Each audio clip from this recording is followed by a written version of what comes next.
Bodi ya Taifa ya Wahasibu na Wakaguzi wa Hesabu Tanzania NBAA imeweka mikakati ya kuanzisha kanzidata ya wanafunzi wanaosomea masomo ya uhasibu katika vyuo mbalimbali hapa nchini ili kuwezesha ufuatiliaji wa karibu wa maendeleo yao kitaaluma na kuwasaidia katika maandalizi ya mitihani ya bodi hiyo.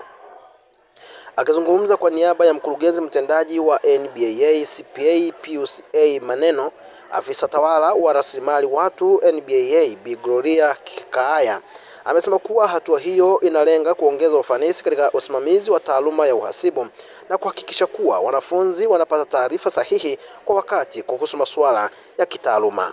Jina langu naitwa Gloria Kikaaya, mimi ni Head wa Human Resource and Administration Section hapa NBAA. Leo tulikuwa na session forum na wadau muhimu ambao ni wakuu wa idara za biashara na fedha na accountants and business kutoka vyuo vikuu mbalimbali hapa Tanzania, ambao tulikuwa na discussion kuhusu nia ya bodi ya kuanzisha database ya wanafunzi wanaosoma masomo ya biashara na uhasibu.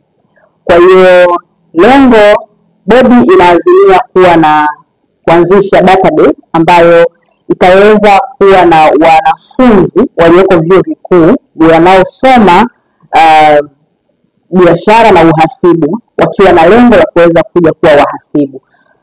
Kwa nini bodi imeanzisha mpango huu wa kuwa na hiyo database? Inaona ni muhimu kuweza kuwa na database ya hawa wanafunzi ambao tutaweza kufuatilia, kujua maendeleo yao, kuwapa taarifa mbalimbali za kuhusu uhasibu, na ili watakapomaliza masomo yao basi wajue kwamba wana nini wanapaswa kufanya, ikiwepo kuanza kufanya mitihani ya bodi.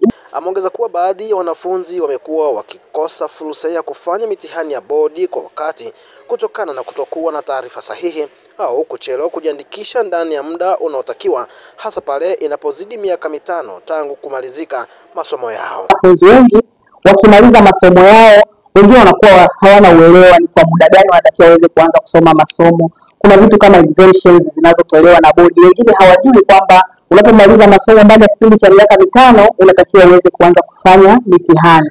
Baada ya hapo hiyo exemption inaweza ikawa imefutika. Kwa hiyo sasa tunataka wao wanapata taarifa sahihi, wao wanakuwa informed, fursa mbalimbali, na waweze kuchukua ile step ya kuweza kuanza mitihani kwa muda ambao unahitajika. Hilo ndio lengo kubwa. Kwa hiyo tumepokea maoni ya namna gani tutaweza kushirikiana baina ya bodi, walimu ambao wao ndio wako in between kati ya bodi na wanafunzi wale walioko vyuoni ambao wanasoma masomo ya uhasibu na biashara.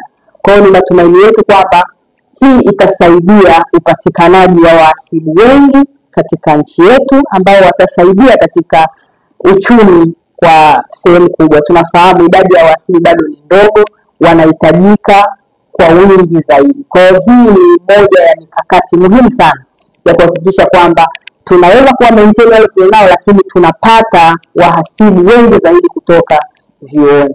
NBAA imetoa wito kwa taasisi za elimu ya juu na kushirikiana na bodi hiyo katika utekelezaji wa mpango huu kwa kuhakikisha taarifa za wanafunzi zinasajiliwa kwa usahihi, huku akiwataka wanafunzi kufuatilia matangazo rasmi ya bodi hiyo kupitia tovuti ya mitandao yake ya kijamii.